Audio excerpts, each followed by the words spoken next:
Hello, good evening everyone, and welcome to the 2026 election hustings for deputies for St Helier South here in the parish hall. It's great to see you. Thank you for being here on such a warm evening. My name is Hannah Shelswell, and I'm taking us through the proceedings this evening until 9 o'clock. So just to make you aware that this event is being live streamed this evening, we've got cameras here at the front and at the back. So welcome to everyone who is joining us online. It's great to see you as well. And if you need closed captions, then you can find the button at the bottom of your screen. Just to let you all know as well that if you did want to catch up with this or send it on to anybody, then a recording will be uploaded to the vote.je website and to the YouTube channel. Now, I'm sure that you are aware, but you can only vote for 3 of the 9 candidates who've put themselves forward. And tonight they have all agreed to sit in alphabetical order. So from your left to right, Tom Coles, Reform Jersey; Samantha Gleave, Independent; Carla Jardim, Reform Jersey; Jason Lagadou, Independent; Nicola Cornu, People First; Bernie Manning, Independent; Judy Martin, Independent; Beatrice Porre, Reform Jersey; and Andrew Sinclair, People First. It's also been decided that we will start with a 2.5-minute speech from each of the candidates before we go out to questions. And during that time, we will prioritise questions for those living in the constituency of St Helier South. And I will explain the rules for the question time when we get it. But we will get going, I think. So first of all, over to you, Tom Coles. Thank you.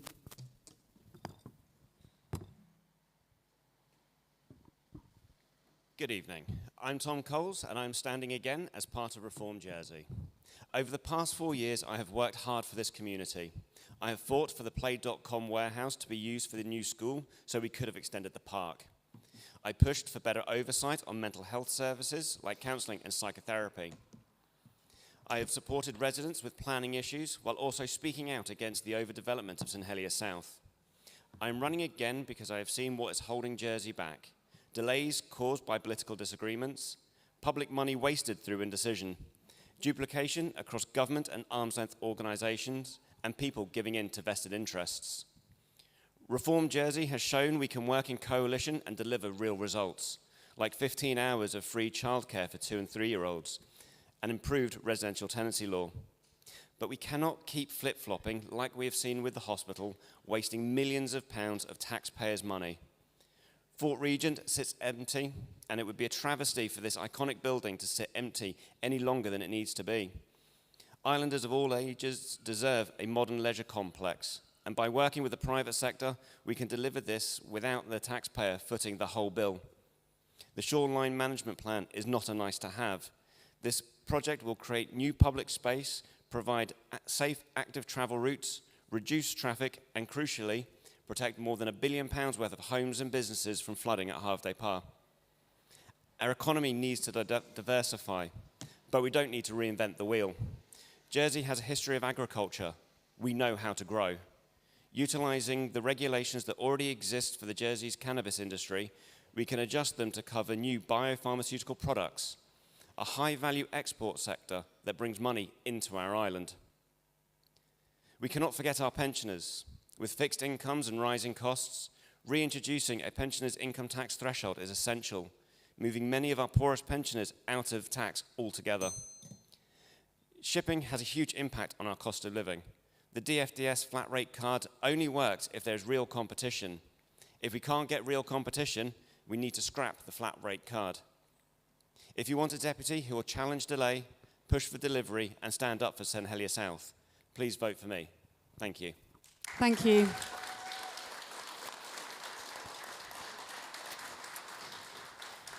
Samantha Gleave.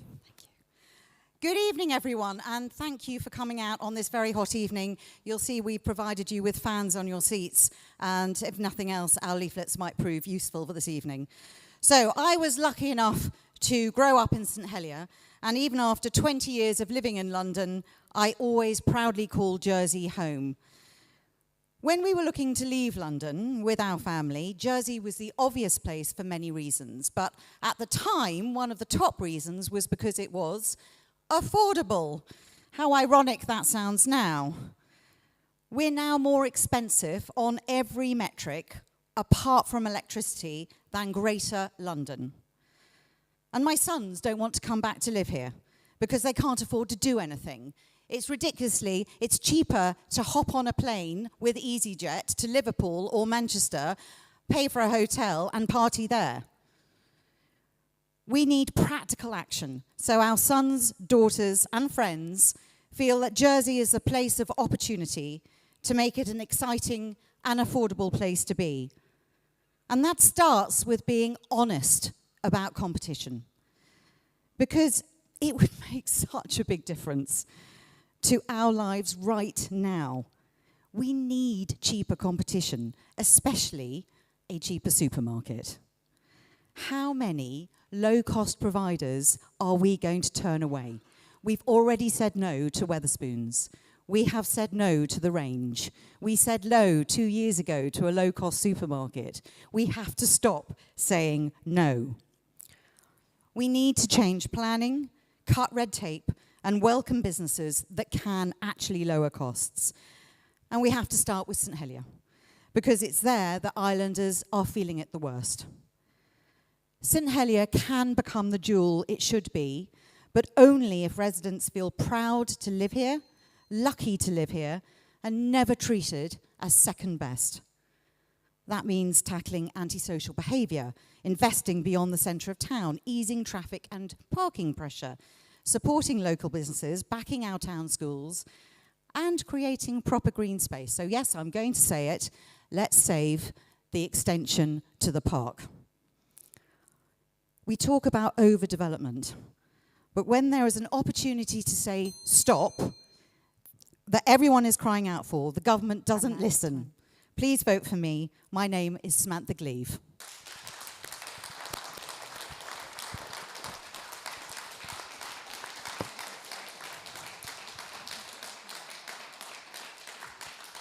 Thank you very much. Just to let you all know that I am dinging the bell once at 30 seconds to go. That's why you're hearing that bell. And then it's a double ding when it's time, and that's when we need to stop talking. So just to let you all know. Okay, wonderful. Carla Jardim. Thank you for that, and I'm now scared of the bell.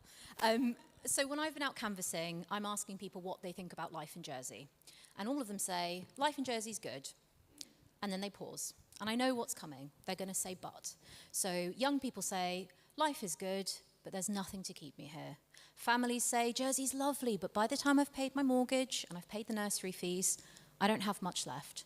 Older people say, I love Jersey. I've worked here my whole life, and actually, my pension barely covers the essentials. So the question for... Is that any better? Can you hear me okay? Lovely. Sorry about that. So the question for this election is, what are we going to do about it? And that's a question all of us have to answer.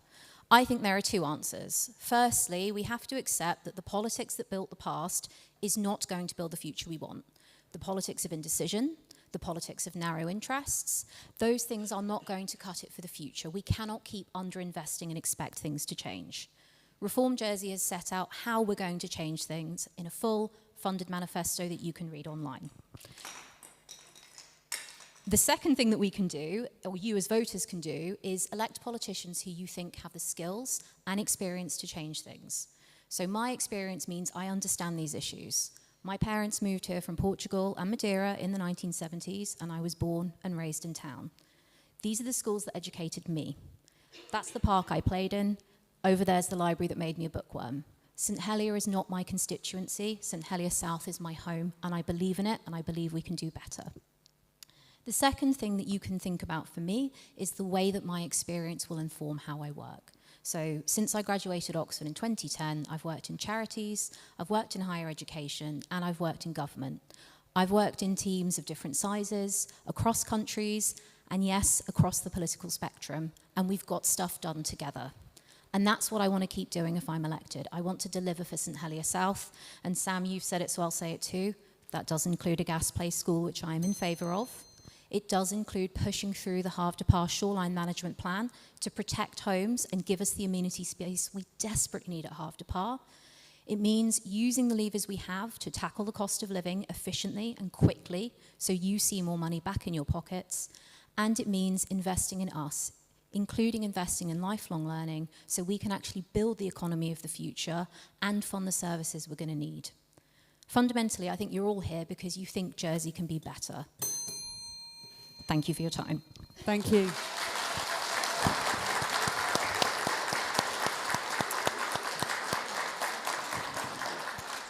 Jason Lagadoo. Good evening, ladies and gentlemen. Oh, I've got to swallow that. Oh, it's a bit close, isn't it? Right, can we start again then, please? Jersey is perceived by many outsiders to be an island full of millionaires. The truth, as most of us are aware, is far from that. It is only a minor percentage of the populace that actually have these riches, leaving many struggling to make ends meet. I have no argument with capitalistic economy or people making money. My issue is with those of us who form the majority of the population that throughout our working life contribute towards the government's demands for monies in the form of taxes and social security deductions, etc. To reach retirement age and look forward to our government-supplied pension, only to then be expected to survive on a whole week less than most lawyers earn in an hour, and accompanied by the indignity of having to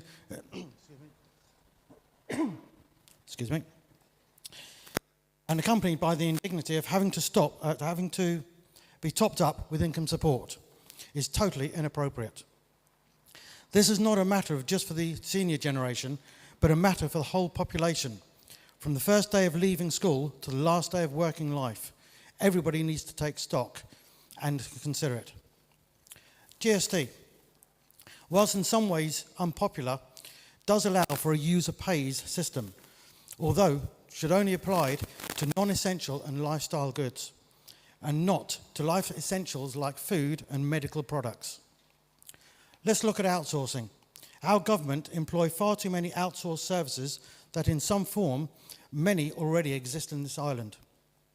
Our community has a wealth of knowledge, expert skills, and many diverse talents, which should be harnessed before being outsourced to other countries at horrendous cost to ourselves, the taxpayer. A reduction of this practice to a more appropriate level by employing more local contractors in all sectors and services should be paramount. The government must take responsibility for their own decisions and be accountable for their own actions. My work over the last 8 years with the parish on the roads committee, etc., has, I feel, reached the ceiling. There are still things to be done. However, I'm seeking standard for deputy to move to the assembly, as I believe I will be better able to assist and serve parishioners by bringing more cohesion between government and parish. Thank you very much. Thank you.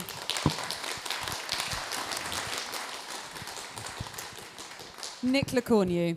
I'm a lawyer and I represent employees in the Employment Tribunal. I live at Havre de Par. For over 30 years I've campaigned for social justice in Jersey. In 2014 I was elected as a States member. Andy Sinclair, my running mate, is a mental health nurse. As candidates for the political party People First, we offer a team with competence and experience.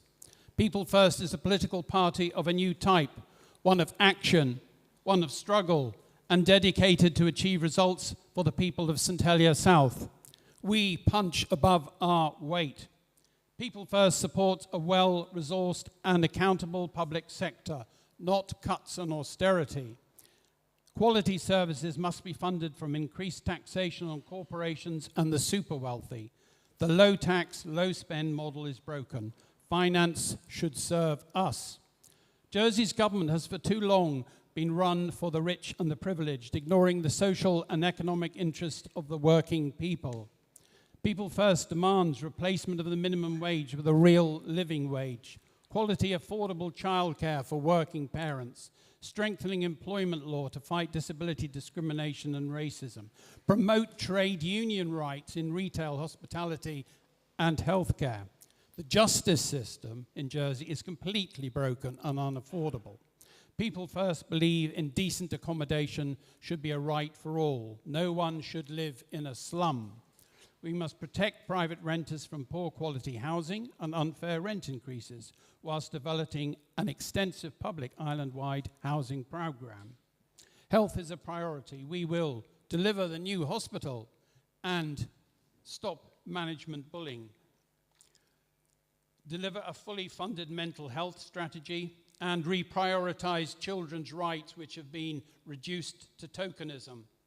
Democratic elections are achievable through one category of states member, all elected on the same day in constituencies of equal size. We demand more seats for St Helier. People First is not frightened of speaking truth to power, of challenging the wealthy and the powerful in the interest of the working people. The situation is intolerable. We must change it. Thank you.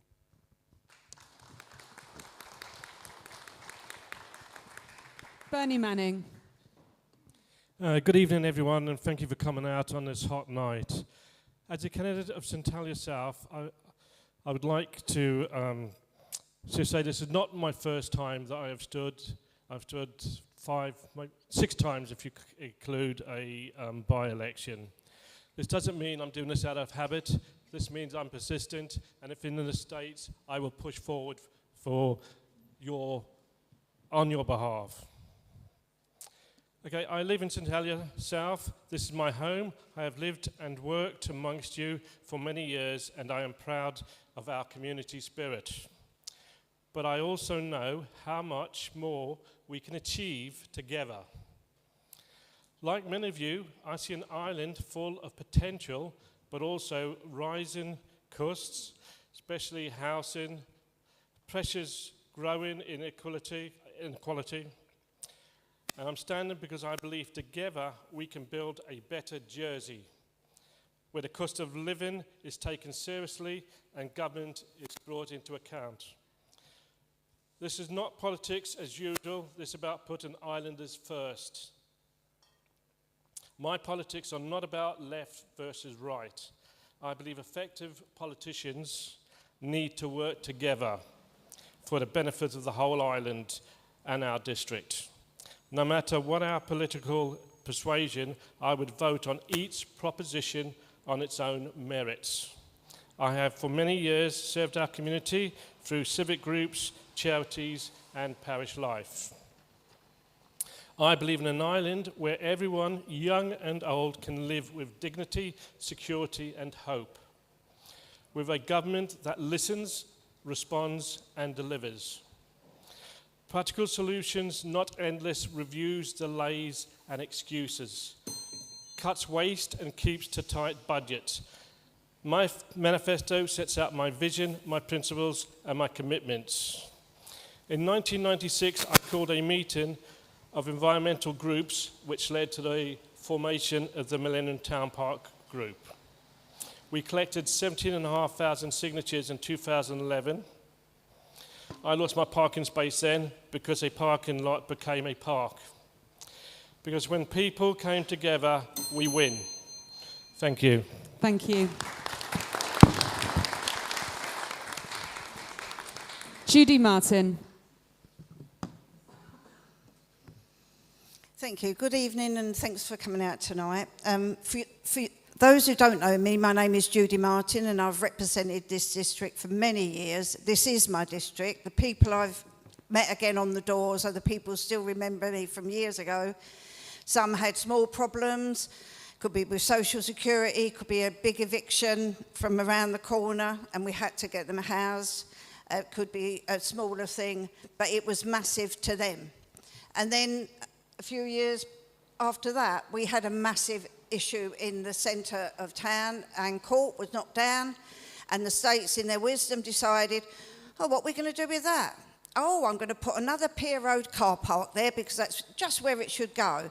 The residents were up in arms. They didn't want it, and they approached me, and I approached other deputies and the constable, and I didn't get much support.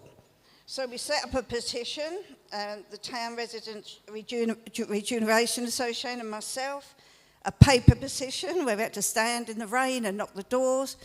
And finally, the council could see it was going well. The people didn't want it, and he started to back us. And in the end, as it says on the petition, the multi-storey car park was abandoned, and the land would be given to housing, and it was then developed by Andium.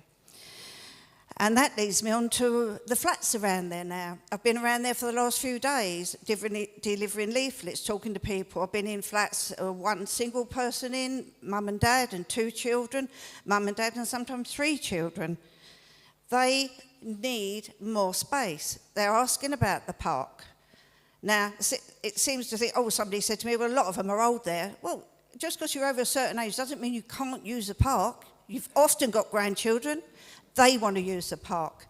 So you've got 1,000 people there and a park there that actually needs to be made bigger. So I don't ever take on a fight I can't win. So if you want the park extended, give a vote for me and give a vote to Samantha Glee, and we will fight to get you your park extended. Thank you.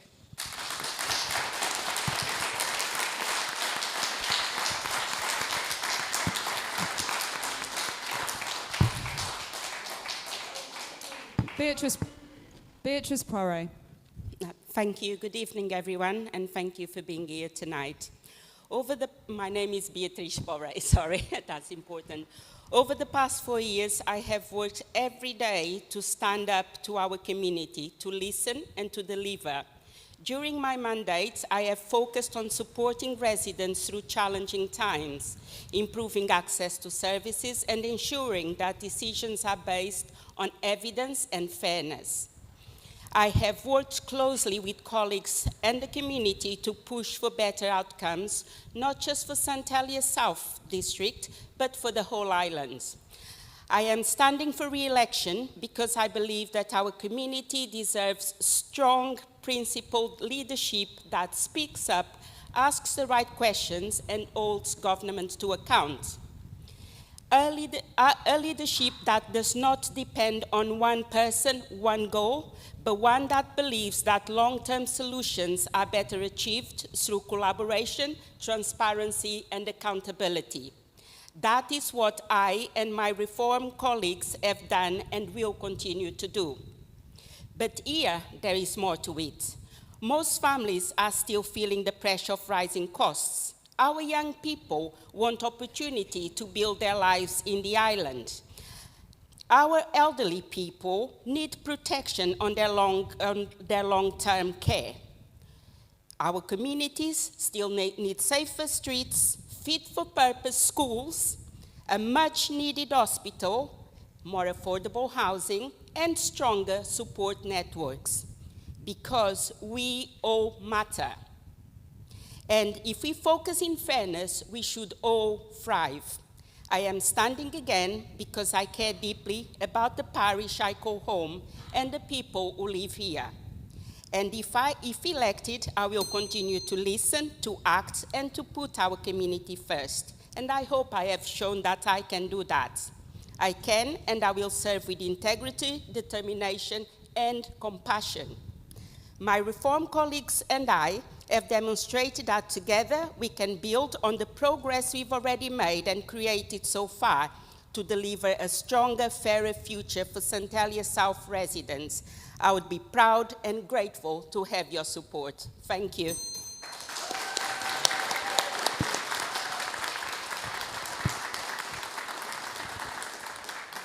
Andrew Sinclair. Hi, I'm Andy Sinclair. I'm a mental health nurse by profession. I'd like to start with a quote from a finance industry professional who we met while canvassing on the doorstep.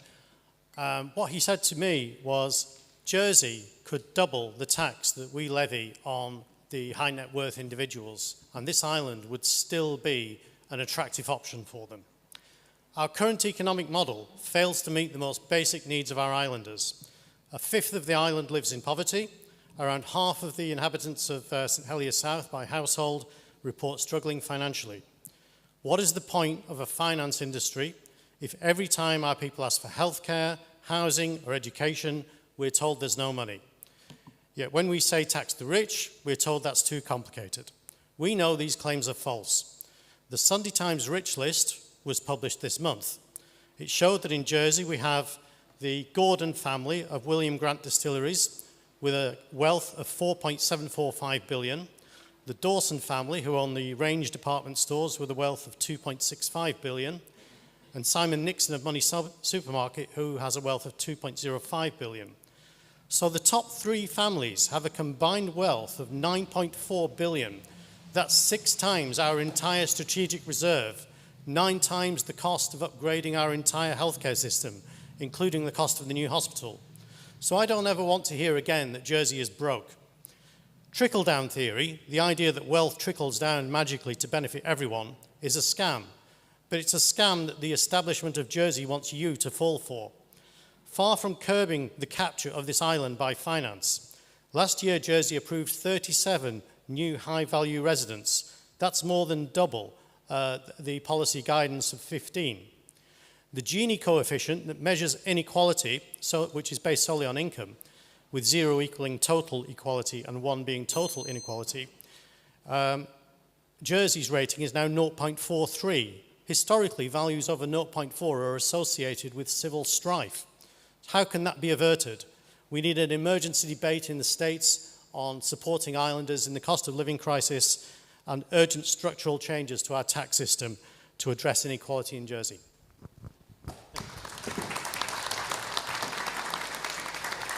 Thank you very much, and thank you to all of the candidates. Well, it's now time to open the floor to questions. So I've just got a few rules of engagement this evening. So we will have a maximum of 90 seconds for each of the candidates to answer each question, and we're going to take one question at a time. And as I mentioned, we are going to prioritise the constituents from St Helier South first of all. If there are no further questions, we will then go to residents of St Helier. And then once we've answered all of those, if there is time, we'll open the floor to everyone. However, in the interest of fairness, we will not be taking any questions from anyone who is standing for election, nor any elected members. Please tell us your name and where you live when you have the microphone. You don't need to give us your full address, but if you could tell us that you live in St Helier South or St Helier when we get to it, we would appreciate it. Thank you. And then if you could, when you ask your question, pass the microphone straight back to Steve, who's helping us this evening. Thank you, Steve, for doing that. We do ask that your question is brief, so please don't give us a long statement. We've got a lot to get through tonight and time is short. So please ask a nice short question. If you don't, I may need to ask you to get straight to the point. And I hope this goes without saying, but we do ask that no questions are offensive in any way. If they are, I may need to ask you to stop talking or potentially to leave the room. One last thing, your question does need to be able to be answered by all 9 candidates. That's very important. It can't just be aimed at one of them because they will all give an answer to each of the questions. So those are the rules. We will get going. So we have a very enthusiastic crowd tonight, which is fantastic. Thank you for that. If you'd like to put your hand up, if you'd like to ask a question, and we'll get through as many as we can. Off we go.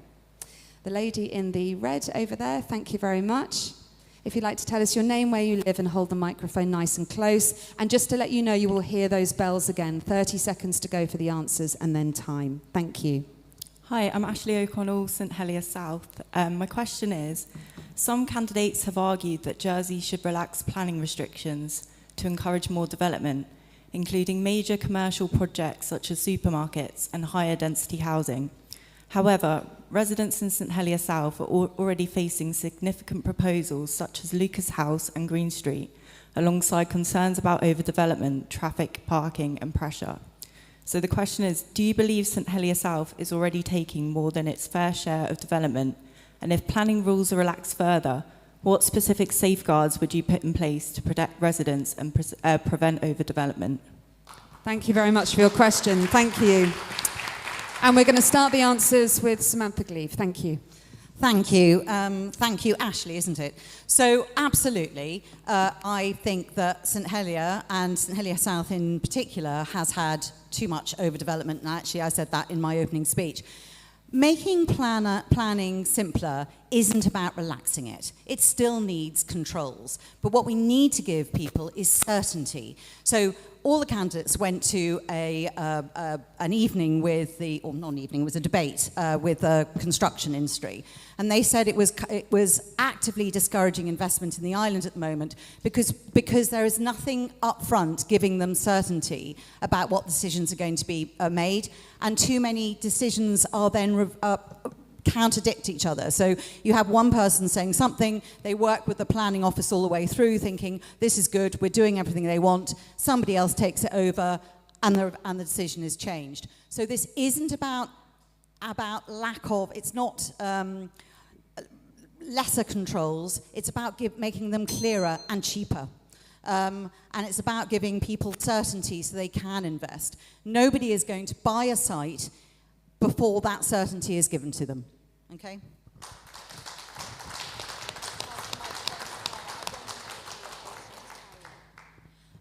That's a really good question, and as someone who walks down Green Street every day and has seen hundreds of units of housing built on one street, the short answer is yes. St Helier has done its fair share. We've taken enough of the housing. I personally think that what we need is more family homes and more downsizer homes. And when I speak to people on the doorstep, they don't want to downsize into a one-bedroom flat with limited light and no outside space. They want a small house with a garden. Many people in parishes want to stay in their parish and stay in their community. And I think our planning regulations in the next island plan has to reflect that. I agree. The system is complex, it can be simplified, but that shouldn't come at the cost of building homes and sites that people want to live in and that are a fair size, well lit, and have access to amenity space. We have to keep that.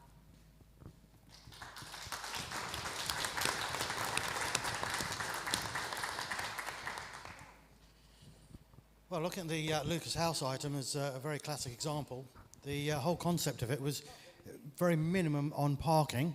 9 parking spaces for 29 units. That's overdevelopment.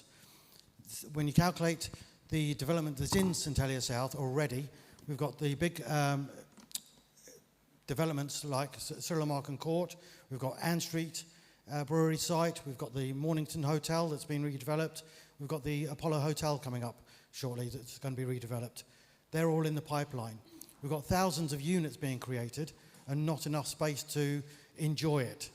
Looking at the likes of having a school on the park, that's no good.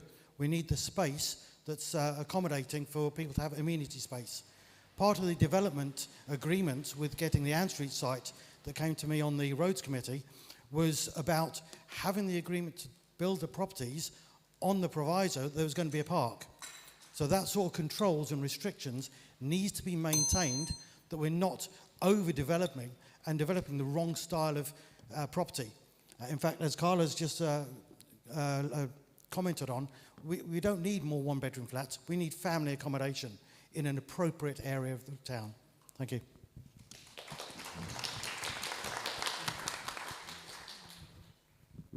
There's no Andium homes in Trinity, and that's deliberate, because the ruling class in Jersey doesn't want their green northern parishes with working class housing, does it? It puts it in St Helier. Well, it's a city and it's a town, and yes, there should be housing here, and everyone who's been rehoused in Green Street or wherever, or in conversions, is very grateful that they do have a new modern house. However, it's often without amenities, and that's why we may need a larger park at Millennium, but we will see. Planning restrictions should remain in order to protect from things like fantasy supermarkets being built. We must restrict that sort of overdevelopment as necessary. But it is a class issue that's really coming up here. It's about how a small, narrow elite who doesn't live in this island prefers to put accommodation, housing into St Helier without thinking about how it's going to be enjoyed or otherwise. Thank you.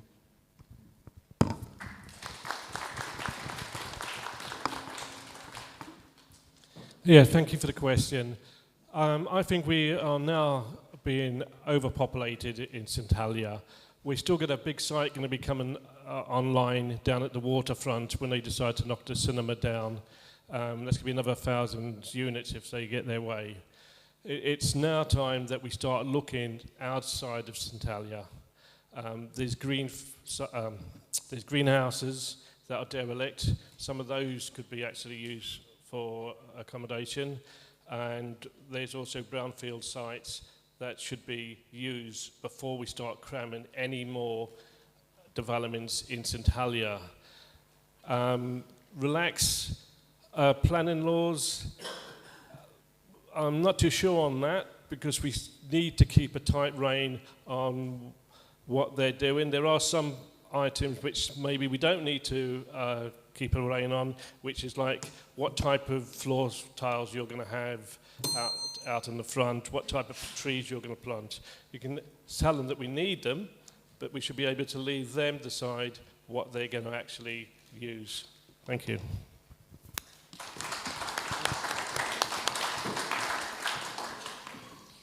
Yes, thank you. I actually think that it's practically full, especially St Helier South. Walking around, and it's not finished all around St Saviour's Road. There's the Apollo site, and then there's a bar, and it's just going to be more and more flats. So that sort of takes me back to the park, but I'll park that one for a minute. We do need it. But we do have brownfield sites, as Bernie says, outside of St Helier, and not everybody wants to be shoved in St Helier. It's nice if you work it, you can work and you can live, and you haven't got to travel too far, but it's 9 by 5, the island. Now, we do need to start getting new homes in these country parishes, because I'm told Trinity Primary School is taking St Saviour's children, not because St Saviour's can't take them. They're working at such a low ratio in Trinity. If they don't bus out the St Saviour's children, it can't work. So, yeah, I mean, they need to build out in a few more. Sensibly, villages add on to villages, and we are basically had enough, and we will have had even more of enough if they take the extension to the park away. Thank you.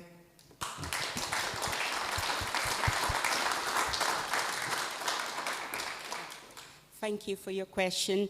Yes, in terms of if I do believe the island St Helier is overdeveloped, yes, I think there's been an immense overdevelopment in St Helier alone, especially just now where we've been knocking at doors, especially around Ann Street side, St Saviour's Road. There's been massive overdevelopment.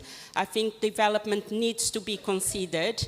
We need to have consideration to the people who are going to be living in these houses. If we are building spaces, homes, will we be also making sure that we produce open spaces, green spaces, especially for those who live in flats and they need an outlet somewhere outside their own house to rest. So I'm all for that. I think, yes, development in St Helier needs to slow down, and it needs to start thinking how we're going to join all these last developments.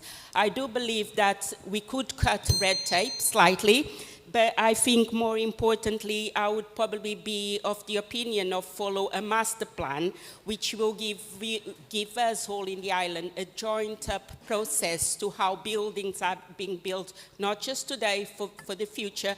As we all are aware, the land mass of Jersey is limited, and we should have really a master plan to which we all should go through and know exactly what we need to build in the island.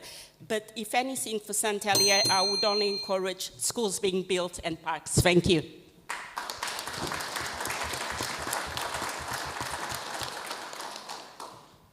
What I would say is that planning rules exist so that government and elected representatives have some control, and there is some accountability over development.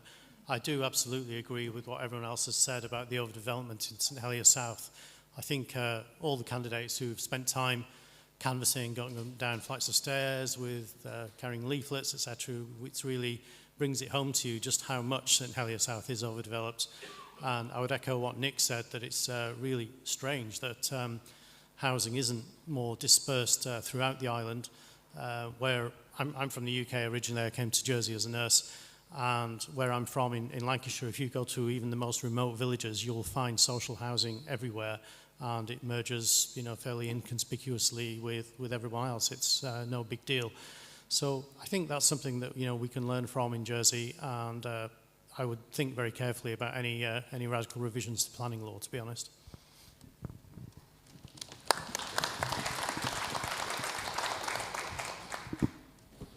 Thank you, Ashley, for your question. I'm going to start with the last part of your question, because it was around sort of what my red lines are about changing planning policy.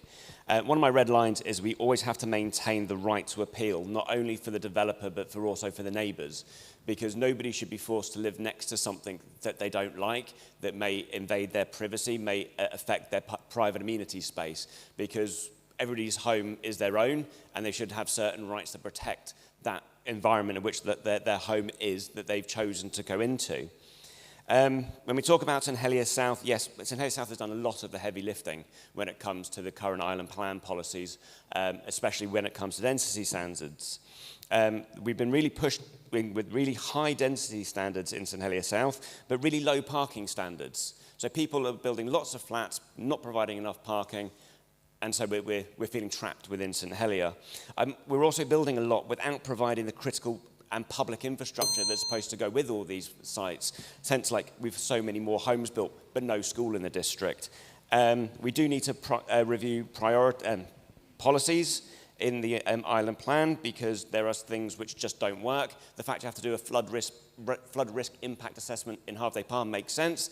Doing one in St John's does not make sense. You're 200 metres above sea level, chances of flooding are ridiculously low. So the plan isn't working properly, it does need review, but the burden has to be taken off St Helier.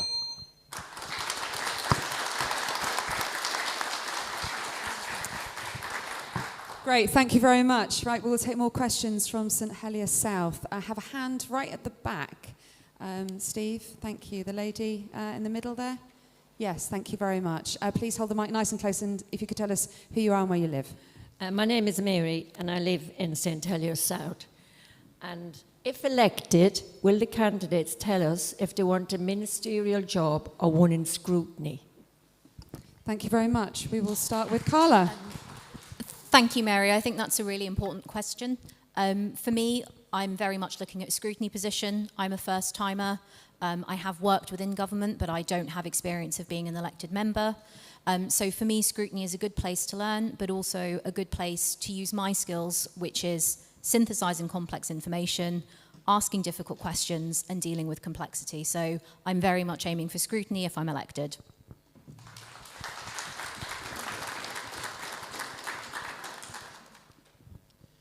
With my works on with the parish St Helier on the roads committee. Oh, it's on. Sorry. With my works in parish St Helier on the roads committee, I think my role within a government would be Minister of Infrastructure or Assistant Minister of Infrastructure. That's where my skills are. That's where my knowledge is. That's where I've had various expertise and some wins for our parish already, fighting government infrastructure from the roads committee side. We have achieved things along with my colleagues on the roads committee. So looking at scrutiny, I don't think that would be really suitable for me. I'm more of a builder as opposed to a complainer. Thank you.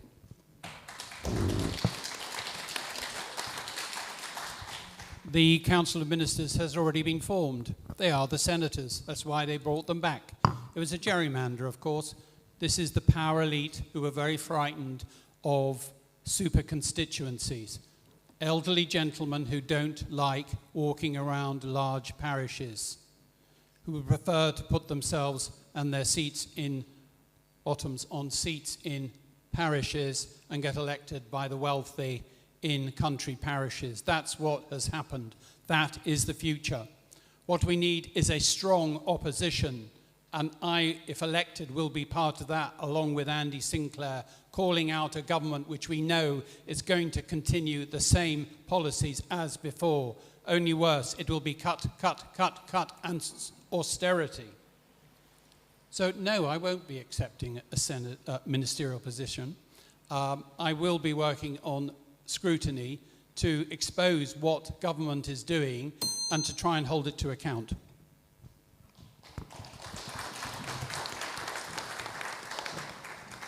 Thank you, Mary, for your question. I would like to be on scrutiny. I wouldn't want to be on the ministerial, as I'll be a newbie.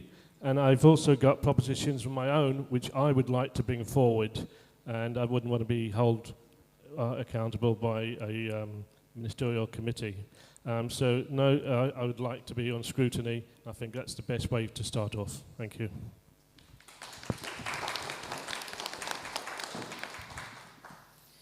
Well, I'm getting very concerned about this because I listened to the constables for St Helier and none of them want a ministerial job. I listened to all the other ministers and some of them were constables and none of them want a ministerial job. And I'm getting a bit worried because if people can't step up, there's only 21 seats, 21 jobs on the ministerial side. There's no good having scrutiny because then they can't scrutinate. I think nobody's making the decision. It's just mad. The whole system is actually bonkers. You're going to elect us, 49 members, and split us down the middle. You'll be ministers and you'll be scrutiny. And they call scrutiny a critical friend. Yeah, I've got a lot of them. They didn't last long, but I am concerned. I really am concerned. This next 4 years, we're at a crossroads. The Time to Win document on finance was not good. And you need people to step up. I've done System Minister of Health for 6 years. I've done Social Security Minister for 4 years. I know when I'm being told what they think I want to know. I have to ask the right questions to get where I want to be. And you need to do that. And scrutiny, I'm not knocking scrutiny. I want the 49 members looking in the eyes of the officers and questioning him with me. Thank you.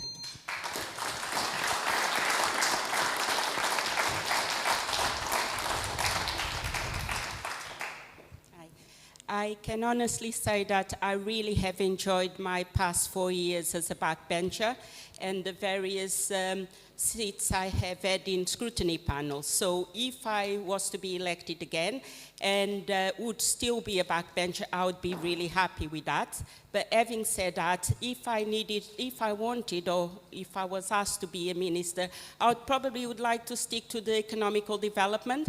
I think my skills in businesses and the people I have around me, especially the smaller business, I believe I could actually bring a good input and contribute to the experiences of small businesses and how we can make those thrive alongside as medium and large business in Jersey. Thank you.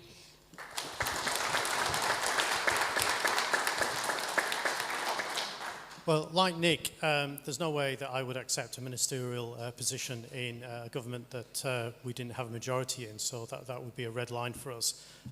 Scrutiny I'd be absolutely happy with. I do have a background in legal publishing. I have a master's in law. I'd love the opportunity to be involved in scrutiny legislation and quite happy to work with people from other parties on that.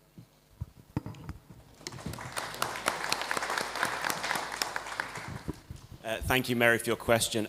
First and foremost, I am going to be your constituency representative, and I will make sure that I'm permanently available every Monday at Beresford Street Kitchen, as I have been for the past 4 years. That it was every Monday morning at 11 o'clock. All will be welcome, and I will continue to do constituency work first and foremost.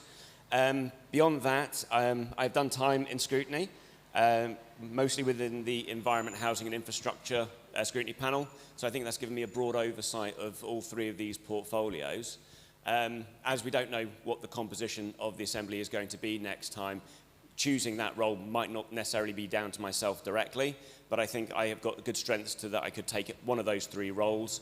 I kind of look on environment and infrastructure with a little bit of dread because this feels like one or two of those portfolios that you cannot make anybody happy any of the time in.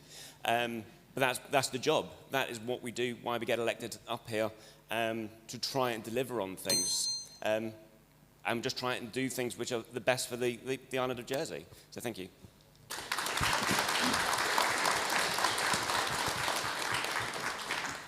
Thank you, Mary, for that question. So I think the first job is for all of us to try and get elected. And then after that, I think one of the things that I really want to do is be a team player. I think one of the issues with our system at the moment is you do have ministers versus scrutiny, and it shouldn't be like that. Scrutiny really should be there as advisory to support the minister. And I'm hearing too many times when I talk to ministers at the moment that they say they don't know who has got their back and they don't know how that's quite going to work. So I think scrutiny needs to be more supportive. If any of you have watched the senatorial hustings, you'll see that there has been some discussion about how we can bring an element of that committee system that used to celebrate that teamwork more into government. It's a shame that we've got some candidates up here saying, well, I would never work with anyone else. We've got to try and break that. We've got to try and break. We're all wanting the same thing. We all want to address the cost of living. So to answer your question directly, I'd be very happy on scrutiny acting as advisory, because that's what I do with my clients. But if my colleagues felt that an assistant minister position would suit my talents, then I would also consider that. So it's really up to whoever is elected.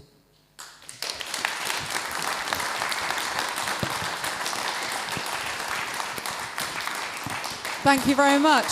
Gentlemen at the front, if you could tell us your name and where you live. We're still taking questions from St Helier South.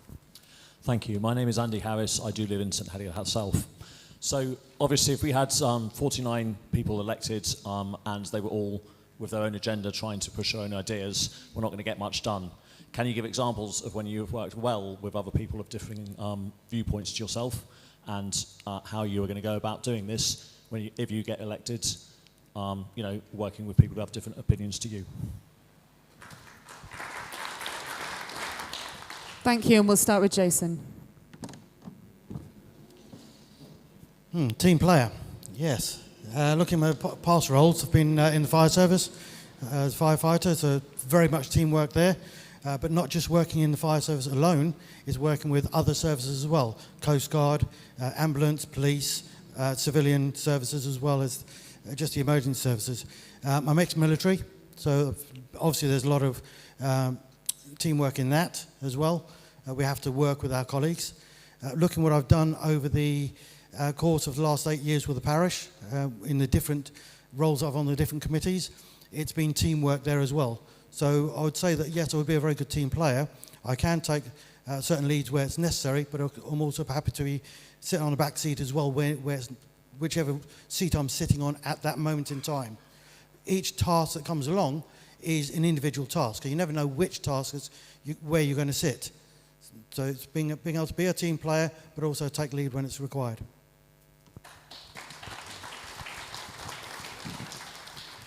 This entire election is a pantomime.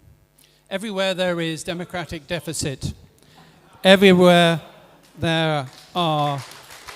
I'm sorry, I didn't hear your question. We'll start the timing again. If I could ask for no heckling from the audience, please. Yeah, Nick, would you like to start again? Thank you. Thank you. The election is a farce. It is a pantomime because there are democratic deficits everywhere.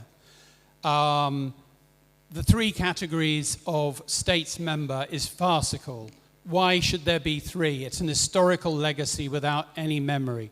The establishment has once again gerrymandered the election by putting it back with the recreation of senators. Clothier had a direction, a trajectory for improved democracy. That has been lost. The establishment's back in control again, and they will be in the next House.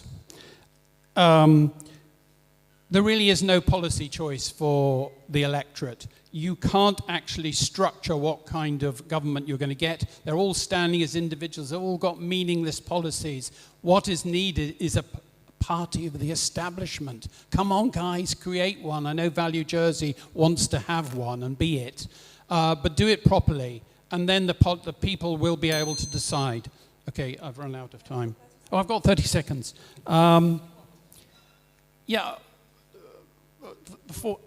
No, I'll finish there. Will we work together? No, because it's about the various social forces that are in play throughout Jersey society that need to be properly represented in a modern democratic state.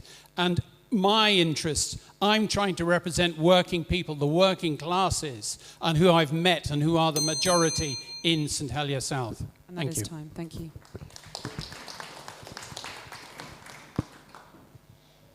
Thank you. Like I said in my open speech, I believe that effective politicians need to work together. Doesn't matter whether they're fellow Jersey supporters, whether they're Reform or I can't remember what yours is. We need to work together as a team once we're in there. If I'm lucky to be enough to be elected, and I'm pleased that. As I'm chairman of the Millennium Town Park Group, that I have so many new supporters since this election coming out of the woodworks. So I'm hoping that we would be working together if I'm elected. Thank you.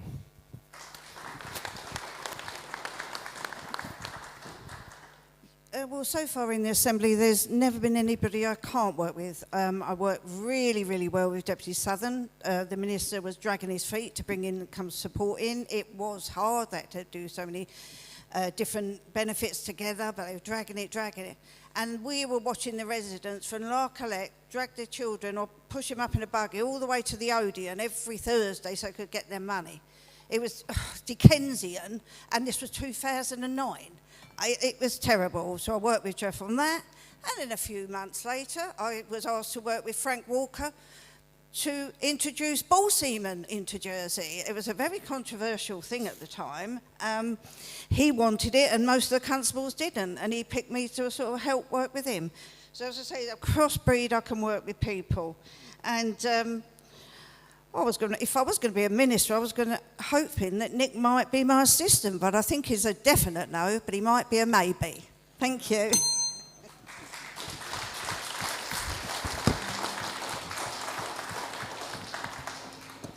Thank you, Andy. Thank you for your question. And would I work well with others? I think that is probably one of my main strengths and my main skills. I come from a very large family, 5 girls. I have got a large family myself. There's 5 of us living in the house. I've got a small business, and I work really well alongside my Reform Jersey colleagues. Also, for new candidates who have never been elected, they really need to understand that working together in collaboration with other politicians is part of our job. It's a skill that you need to develop. It's not about politicians entering the assembly and treating others with disregard. Actually, the opposite is the truth. We frown upon people who come into the assembly and choose to incite others into bad practice. Yes, I do work well together. Scrutiny is a wonderful way to actually learn and understand that. And yes, let's continue to work together, because in collaboration we can make a better Jersey. Thank you.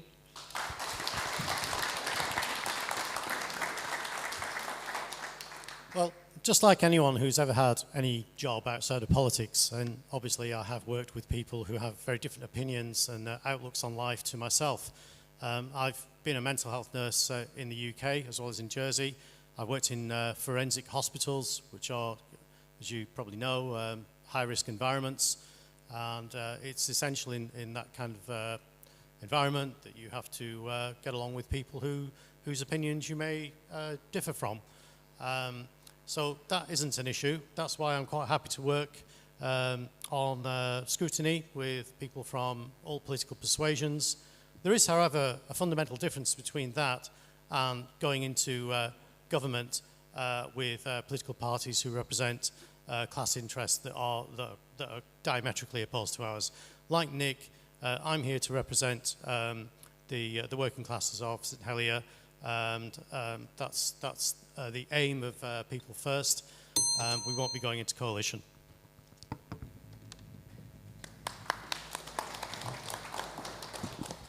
Thank you, Andy, for your question.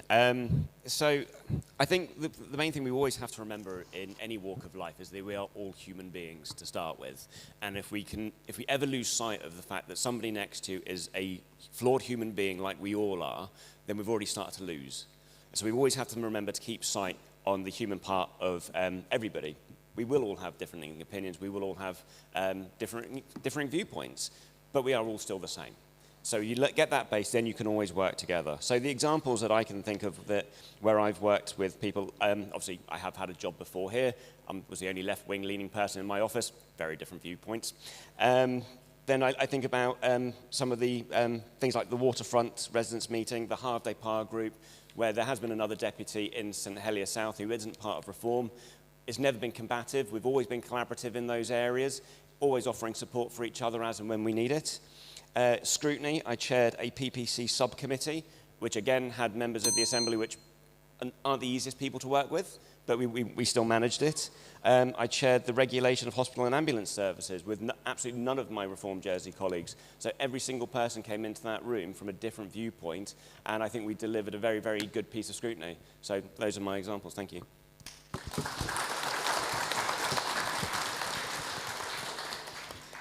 Hi, so I think probably my biggest challenge was making sure my two sons were very good friends as they grew into adulthood. But as my work, so I am a consultant, and part of that has always been market research, brainstorming sessions, etc. And I can tell you it can be very challenging when you're running a brainstorming session with the financial director and the marketing director in the same room and getting them to agree on a conclusion. I also run focus groups, etc., and make sure that every voice in that room is heard. It's a skill that you need to make sure that a group is not dominated just by one voice, that you can hear all voices, because all voices are incredibly important. And I think that's, again, coming back to the teamwork. I think for this island to be properly represented, we need to, or the island needs to feel that there is a team that is working well together. And we need to bring those listening skills into that. So yeah, I co-founded Jersey Youth Performing Arts. For the first 3 years, we didn't even have a chair, etc., because we thought it was very important to have a flat structure. We all listened to each other, and it's the success that it is today.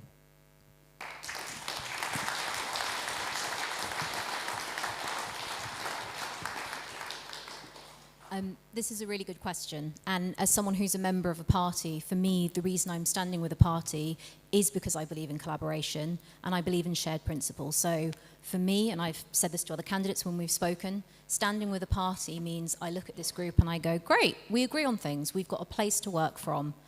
It also means that we can look outward, we can look across the Assembly, we can build coalitions with other members on specific issues where our principles and our views are aligned. And I think that's really important. I don't buy the idea that this has to lead to a divided States Assembly, provided we approach this in good faith. As for me, probably the proudest bit of teamwork was when I was working in an international development charity. So we were working on a project in Burkina Faso with a team from Burkina Faso. So different cultural experiences, different levels of technical knowledge, different approaches to the problem. And actually, we all went in with a respectful desire to listen, and ultimately with a shared goal. There was an issue we wanted to solve in the community, and we knew that working together and understanding each other was what was going to lead to it. We launched that project. It was a workers' cooperative for disabled women, and actually it became self-sustaining because of that collaboration between us.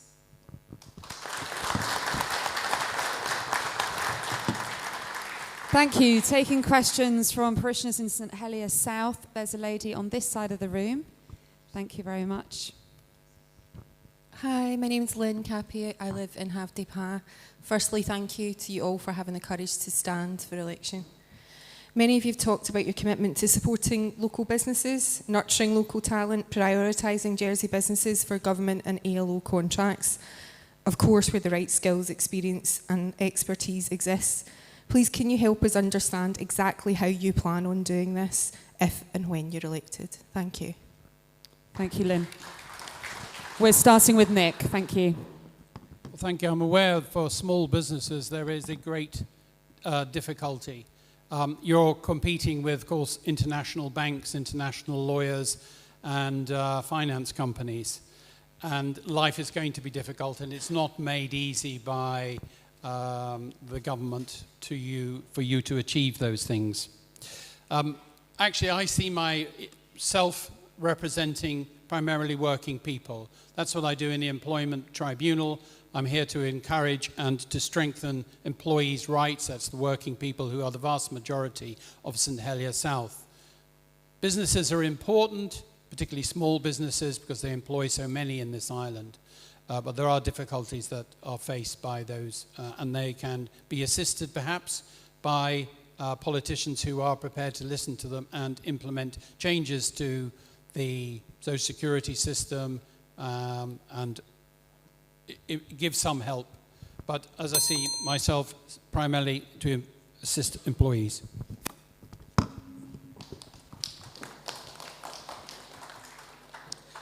Sorry, I didn't quite get the question. Was it what we can do for small businesses? Yeah, thank you. I used to be a small business owner. I used to have a party shop in Bath Street, and one of the problems I used to find there is because I was just the wrong side of the car park, people wouldn't come down to us. So down at Halfday Par, it must be a nightmare trying to get people to come into your businesses. That's why when they do the flood defence system, at the bottom of Green Street would be an ideal place to actually add a car park down there, one that is actually covered with bushes and stuff like that, so you don't actually see rows of cars, so it's masked, but people will know it's a car park there. And there's going to be plenty of room for it, so I can't see any reason why we can't have that. We've got loads of restaurants down at Halfday Par, very good ones, but they're not as full as they should be, basically because people like to drive to the restaurants, to the shops, to the beach, and we need to have better transport systems to get these people down there. Thank you. Just for clarity, with Lynn's question, I know you said that you live in Halfday Par, to clarify that you were living in St Helier South, but could you just clarify your question, because it's not just about businesses in that area, is it? It's about how the candidates intend to support small businesses, but also how, when many of you have talked about prioritising Jersey businesses, how do you plan on doing that? Thank you. Prioritise Jersey businesses, so Jersey businesses as a whole, and how we support. Yeah, how would you support that? Yeah, thank you. Yeah, me and Bernie couldn't quite hear, so thank you for that clarification. Yeah, I mean, small businesses have to just to even get to a small business, you have to jump through so much red tape, and apparently it's getting worse. With the Social Security could give you cheaper starts up, and we looked at that before, and then again something happened for 2 years, and that was sort of put on the back burner. Small businesses, and I'm only found this, that have to pay Social Security for a retired person, but the person doesn't pay for Social Security. I mean, that's a little bit, save some money there. Not knowing the actual sort of business, but I do know it's hard. I think grouping together and maybe working with similar businesses of the same size, and then come in and saying, look, if we don't know what you want, or the government don't know what you want, but if you cut that out, put a bit in there, and that actually will work, and it work quicker, absolutely, I'm sure you've got to work together, and then we will listen to you, and we will try and help you. Thank you.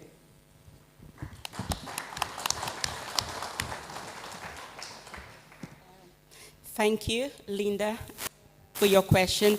I suppose with my experience as a small business, that's what I would like to take into the Assembly and into the government, to actually explain how it is, from a small business point of view, to survive on this very difficult environment that we're all going through at the moment. I think I would want to focus mainly on sole traders or small businesses up to 5-10 workers. To me, the reason why I would want to support them a bit extra is because when you have a small business, it's really hard to actually do your business on the floor and actually having to go home and do your admin and all the other obligations that comes with having a small business. I would want really very much to help small business with productivity and how to prepare small businesses for the future in terms of innovation. How can small businesses still function and keep their doors open even though we are going through a deficit of workers in the island? Prepare businesses and encourage them to actually face the future, whatever that may come. Thank you.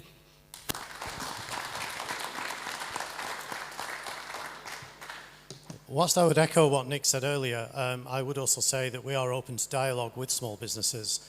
And I think that if we were looking at how can we support small businesses, well, government obviously has a responsibility to taxpayers to ensure value for money with things like government contracts, but we could certainly look at ways of approaching small businesses based in Jersey first before we start looking off island. That would make sense, whilst at the same time making sure that we fulfill our responsibility to taxpayers, that value for money is reached when we're sort of awarding government contracts.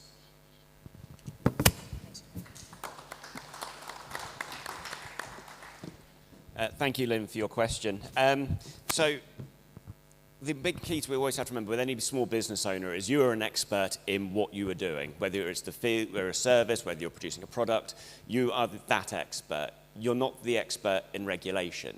So we need to help support small businesses especially with better regulatory advice, whether that comes through an independent channel like Jersey Business. That is something that we need to improve on. One of the things that I hear most is about the duplication of paperwork. There seems to be multiple different bits of paperwork you have to fill in that all go to individual government departments. Why is there no central point to input all that data and then it is distributed around to each individual government department? This is the modern world. This should have happened decades ago, but we're still lagging behind because of IT infrastructure. I want to speak about a specific industry. I'm going to talk about support and the small industry, which is the fishers. The Brexit reset negotiations with the EU are due to start very, very soon with the UK. And it is essential that we get them those rights back so they can land their catches back into France, because that is an industry that has suffered most heavily through the Brexit catastrophe, which has really impacted our island and our cost of living. The sooner we can start exporting stuff back to France, the better for that industry.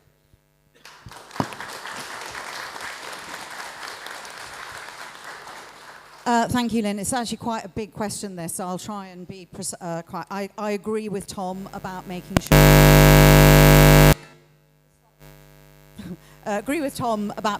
sure... the regulation that does exist is clear, and Van Jersey has used taxis as an example. There isn't actually a list anywhere where the taxi regulation is written down that they're having to comply with, and they're asking for it as an industry, so that absolutely has to happen.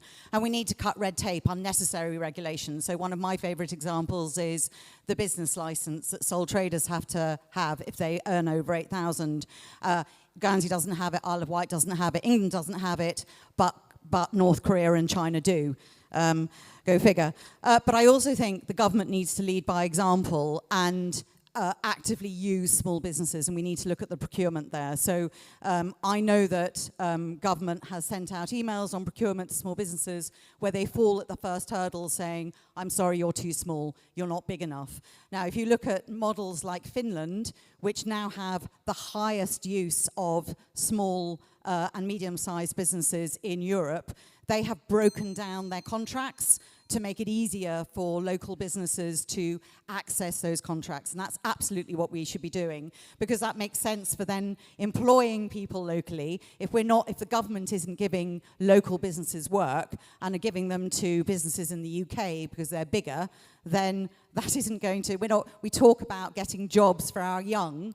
Well, we need to support the businesses to grow to be able to do that.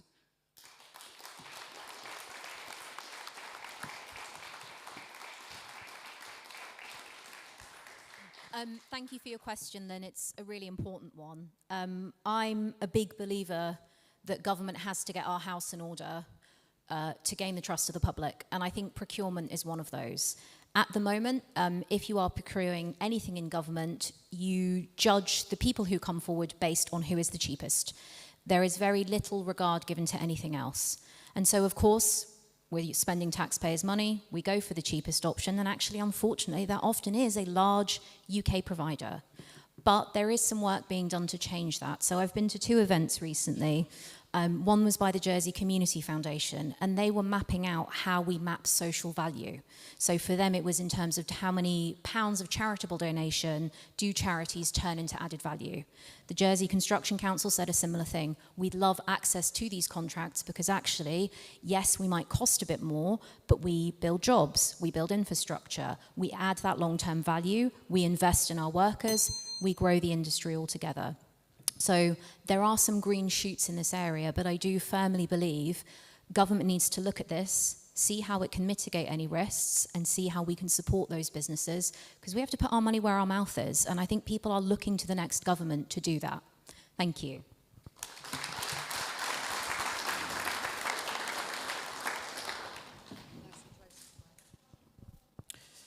Well, I have my own small business myself. It's a small company. It's a micro business, so I understand some of the pitfalls of running a small company in Jersey.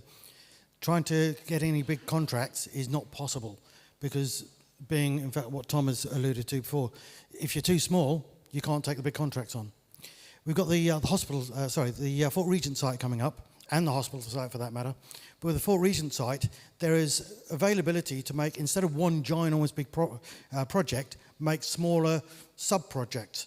And within those projects, create an umbrella, a company that then looks after all the small subcontractors, which are local contractors. We've got skills over here in this island that far exceed our fellow UK counterparts. I know this from my own experience from working over in the UK myself on different tasks. As government, we need to basically support local businesses first. We need to recycle our pound, bring it back into the island. The more we spend outside the island, the more we're losing for the island. So where you get support one company, it creates a domino effect. That company supports the next one, and the next one, and the next one. So it goes all the way down to going to the shop to get your bacon butties. So if you've got a job that's being dealt with here, the contractor is able to outsource those other works locally.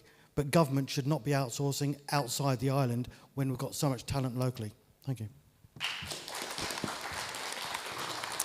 Thank you. Do we have more questions from Helier South? I'm going to go to this side of the room and then back to this side. So, Steve, I have a question here at the front.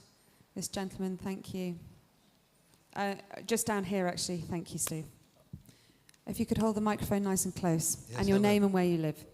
Robert Weston, and I own a registered lodging house with 45 people in it in St Helier South.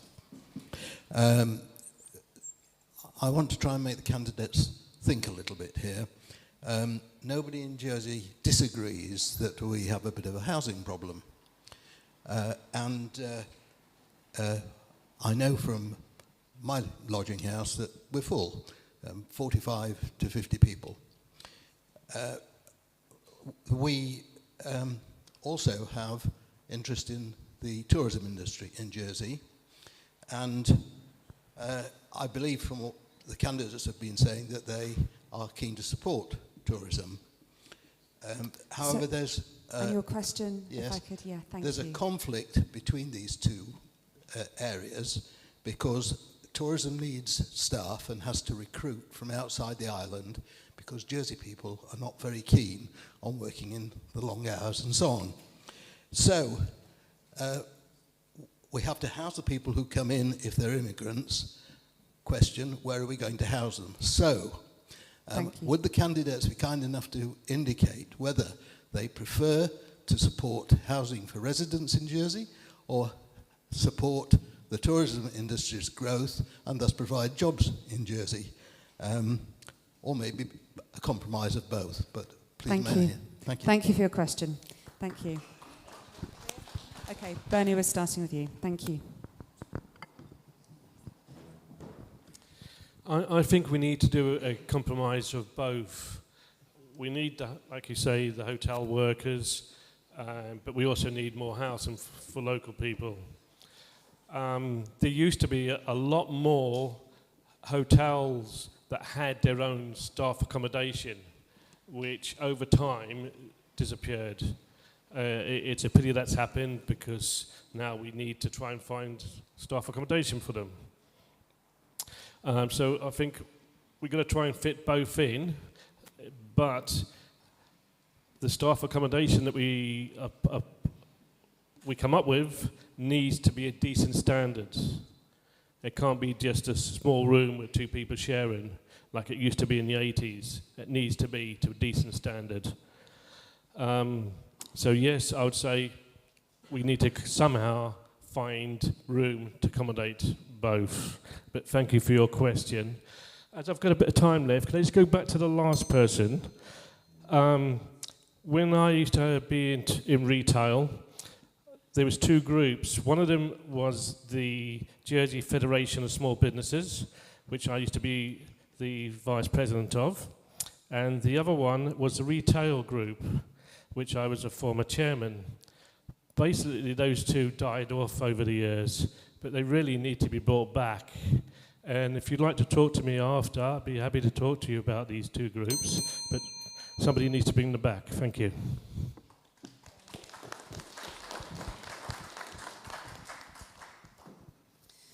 Hi, Robert. Thank you. Yeah, it must be a big tension. So we've lost in South, around Ann Street, the Mayfair, the Apollo, and the Rex. The Rex has already been built. I think some of the people went out of the...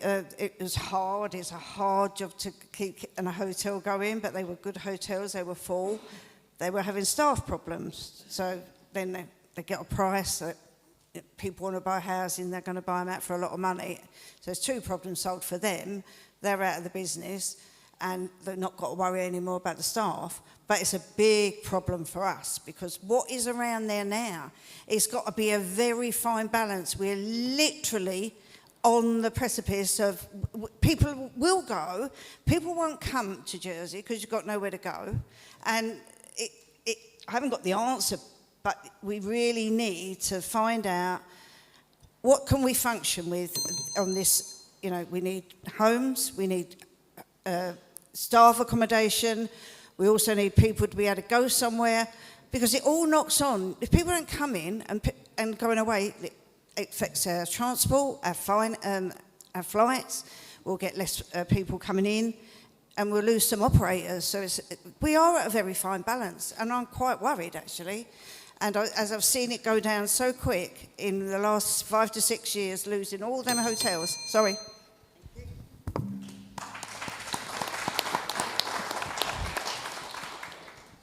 Thank you, sir, for your question on housing. If your question to us is which one would you prioritize over housing for residents, accommodation for tourism, or lodging accommodation for staff who comes in seasonally, I would say they all need priority. But what I would do, I would probably break down and say that what we need in terms of lodging accommodation that actually affects seasonal workers, we need to improve the standards of those accommodations. I would say that building more of it is not a priority, but to focus on the standards of accommodation. When it comes to residents, I believe that, and probably most of us are in agreement that we've got enough apartments, 1 bedroom, 2 bedrooms, and we have got young people in the island living because they cannot afford. So I believe that needs a prioritization as well. The present housing minister, Sam Mezek, is doing that and make sure that moving forward we will be building more houses for families. When again comes to tourism, yes, we've lost the big hotels, as some have mentioned, but we can focus in different ways how to bring a new touristic industry, maybe focus in bringing bespoke hotels, small lodging, what you call bread and breakfast accommodation, little pockets of accommodation, because we've already lost the big hotels, but still possible. Thank you.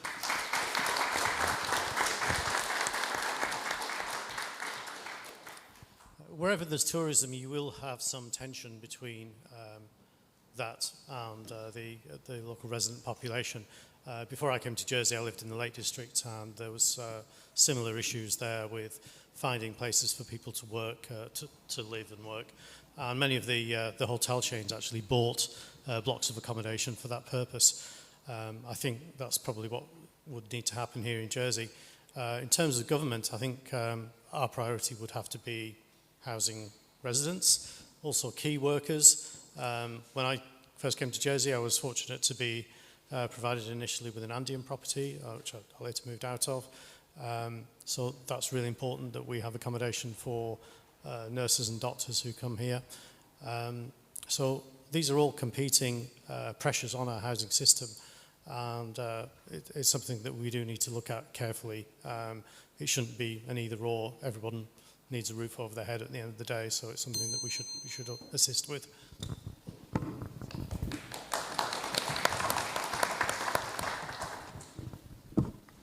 Thank you for your question. Sorry, I didn't catch your name before. And it's always really difficult when you come after one of your colleagues who came over here as a migrant worker, who's worked in hospitality and the tourism industry, and she gives such a good and eloquent answer. So thank you, Beatrice, for ruining all my words. What we do have is a scenario where we have a lot of regulation around current lodging houses, which needs to be reviewed. It's been a long time since that lodging house law has been reviewed and how they're managed. We also have an issue, because planning's already come up once, where actually in planning, there is nothing in planning that talks around homes of multiple occupancy or lodging houses. So we have this tension that exists, that at the moment we're trying to build temporary accommodation for people that sits the standard for normal residents. Now, I'm a big fan of making sure that the standards meet the requirements for people to live in, but of course that puts pressure on tourism accommodation, staff accommodation, and we need to understand that relationship between the amount of amenity space these people need.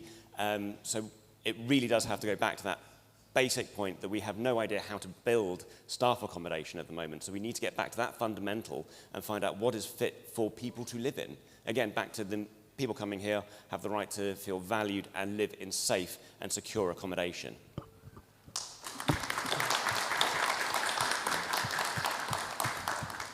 Yeah, I'm going to agree with Beatrice as well on this one. I don't really want to choose on that. I don't think we should.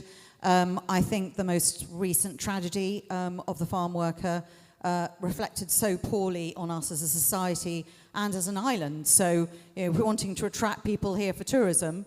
That's not a good look, quite frankly. So we have to address staff accommodation. I'm hearing different things about supply, and I think one of the things we need to do is do a proper audit. I'm currently supporting a resident who is about to lose her flat and is being told by Andium that there are no spare 1 to 2 bedroom flats. But I thought we had loads of those, so I think we need to understand what is actually in the market. And I think from your point of view, from tourism, we need to grow the economy so that you feel you're not in a position where it's too costly or you know, you can't invest yourself in that. I think things like, you know, we've been looking at how do you make a vital tourism industry. I think we need to think outside the box more in terms of how we're marketing ourselves and work closely with Jersey Tourism on that.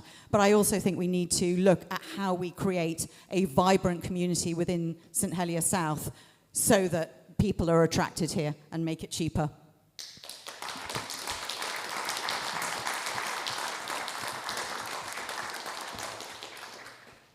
It's really difficult to be the last person answering the question because there's been so many good points made.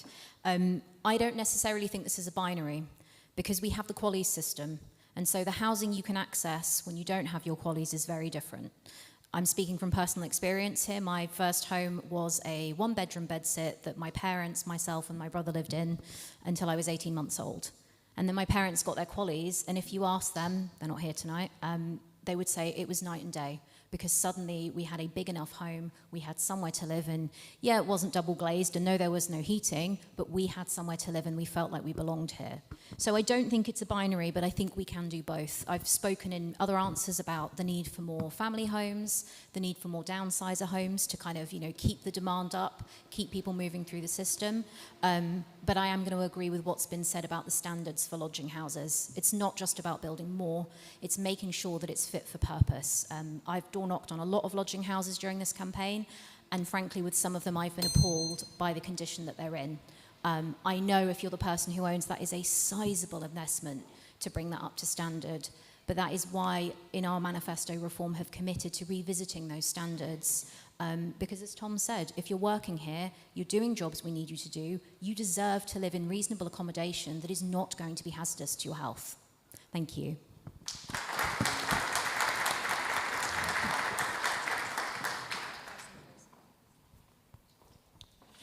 My mother used to be in the tourism industry. She owned and operated a guest house. So I have an understanding of where tourism comes into the playbook here. The scenario of accommodation, in fact, I have to agree with the rest of the panel on here. We can't choose between A or B because we need both. That's without a doubt. But there is something we can do about it, and that is we need work permits.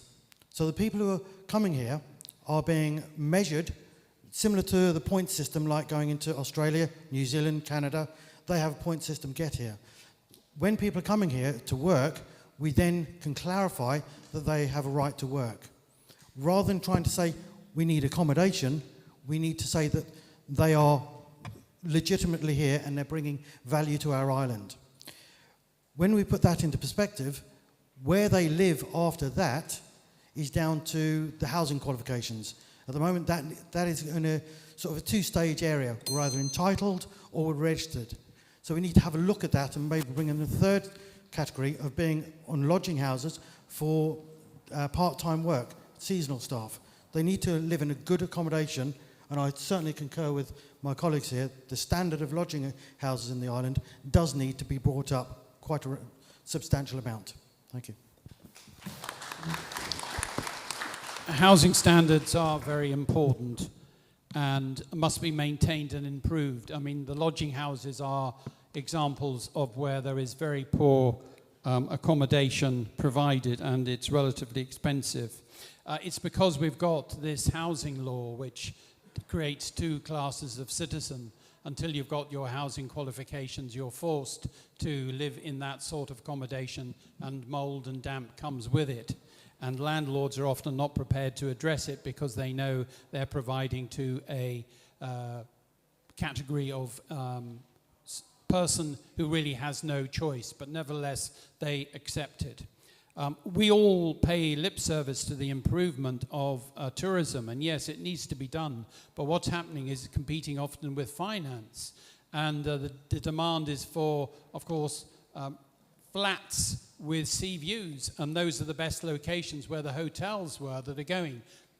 Generally, I think I would go for the improvement of the housing standards, because even particularly wandering around St Helier South, I do see areas which are certainly should be subject to some slum clearance because they are so dreadful. There needs to be a government plan for what's going to be in inner St Helier, and that's going to cut across property rights, but it needs to be done. Andium Homes seems to have done it in creating large blocks of flats. It is modern accommodation. That's good. Thank you. Thank you to all the candidates. Do we have a question on this side? I'll take one from the gentleman in the cap. Thank you, Steve. If you could tell us your name and that you're from St Helier South, if you are. My name's Max. I'm from St Helier South. Thank you. I've read a tremendous amount of literature through this election campaign, and most people are concerned about the cost of living crisis. However, very few give concrete examples of what they do to improve it. So I'd just like to focus the candidates on three areas. One is GST. It's a more draconian form of tax than the UK with VAT, as it's also applied to food and child clothing. Second is fuel duty. In Australia, they recently cut fuel duty by 1/3, yet here we have higher prices than the UK. Equally, with buses, our buses are 50% more expensive than Guernsey's. So, seeing as the government is running a tremendous surplus and an even more tremendous reserve, plus the ability to regulate fares, what will the candidates do, if elected, to actually help people of this island? Thank you for your question. Thank you very much. We're starting with Judy. Yes, there was people in the Royal Square, there was petitions and everything to stop GST coming in the first place. And then it came in at a flat rate, it was 3%. And we tried to get it off of food. We nearly got it by, say, one vote, and then it went down again, near and down. And then I was in Treasury one day talking to I was listening to them talk to somebody else. And basically he said, well, if you look, the vote goes that way, take GST off food, we'll just put everything up GST by 8% to 8%. Now that's everything, that's goods and services, that's everything. So morally I fought for it. I need to know it wouldn't make you worse off, because if they're going to say 8, that was 5 years ago. Would they put everything else up to 10% GST? Don't know, so I'd have to absolutely find that one out. The fuel, yes, that's a no-brainer. They're doing it. Scott Wickenden was explaining to me the other day why we could do it now. We could make it cheaper. While the wars are on and fuel is going up, we're sort of in purdah now. No one's running the show. But when somebody gets in there quickly, and they need to get in there quickly and do that. And your last question, buses.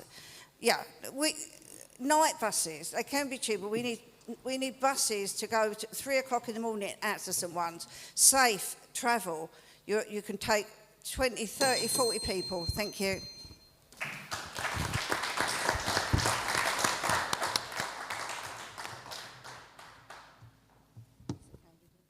Thank you, sir. So in terms of how would I and my party would help the island with increased cost of living, as you mentioned, GST is a really a big issue for Reform Jersey.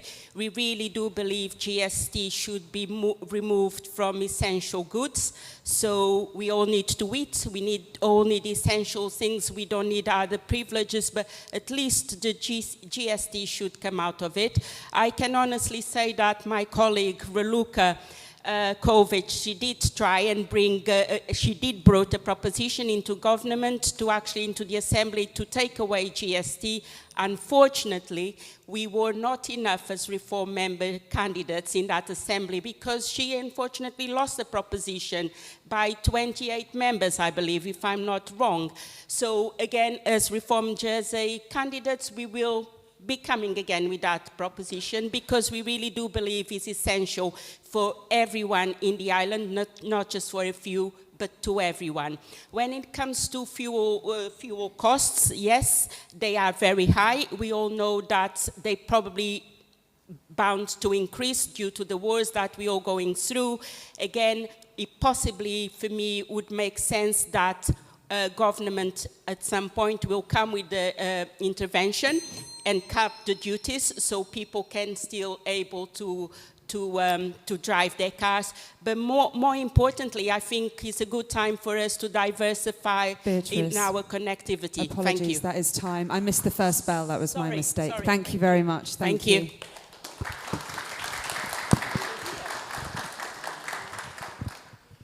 Yeah, firstly regarding the fuel duty, in the UK it was cut to 53p in the litre. Here in Jersey it was put up by 7 pence, I believe, in the litre, so it definitely needs to come down. That would have a knock-on effect and assist islanders with coping with the cost of living crisis. Buses, can't really complain too much about the buses personally, having come from England. Nevertheless, public transport is something that should be supported by government, and I would echo what was said earlier about some of the more out-of-hours services should certainly be supported by government. GST on food and essentials needs to go. Simple as that. It's regressive tax. It's not helpful in cost of living crisis.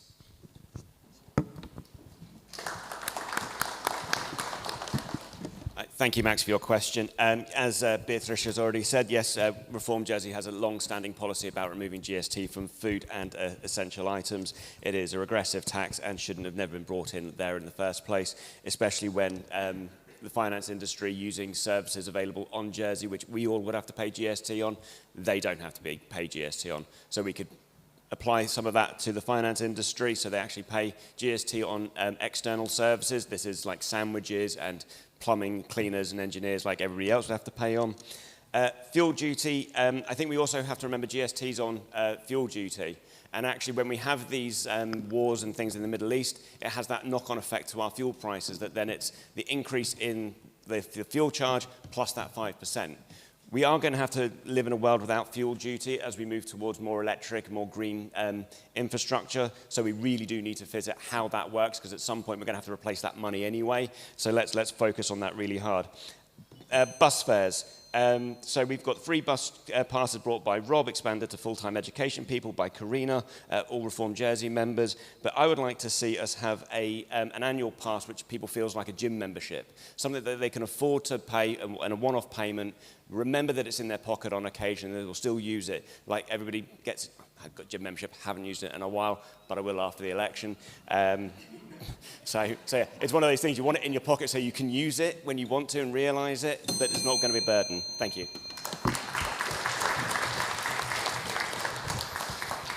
Thank you, Max. Okay, so very simple. Cheap supermarket. We need an Aldi a little here, because there are so many studies done, academic studies, that show what happens when you bring a cheap supermarket like Aldi a little into an area. They reduce the prices of everything around.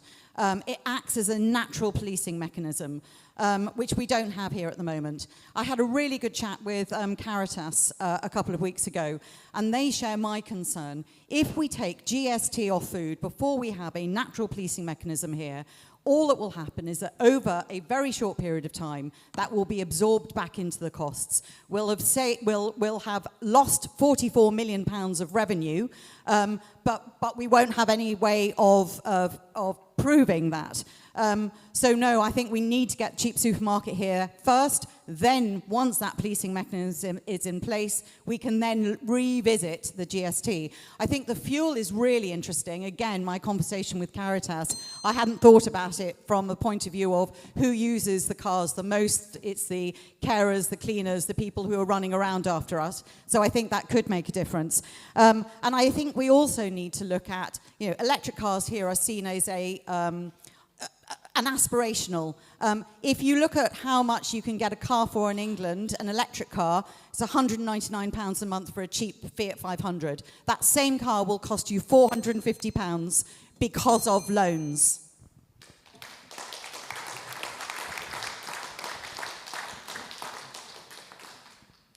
So I don't want to be the third member of Reform Jersey to name drop Raluca, but I will, because this issue around taking GST off food is something she fought hard for.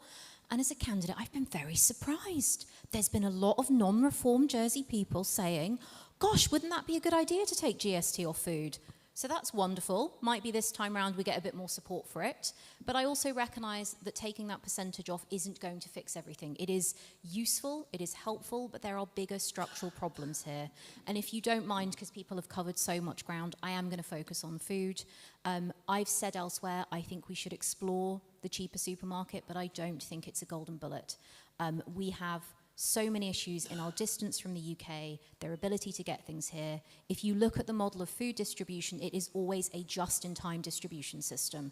That works if you can drive your lorry 10 miles further up the road to drop off more fans when you have a heat wave and suddenly everyone's buying a fan. It works less well and less efficiently for those companies when they have to deal with crossing the English Channel, which is a very fair distance and is very stormy. So yes, let's look into it, but let's not forget the other levers we have, like having a holiday on fuel duty, like revisiting the GST question, like limiting how much your rent can go up every year if you're a renter. That's another Reform Jersey policy that we've done. But moreover, I want to be realistic with you. I don't want to make promises I don't think we can keep.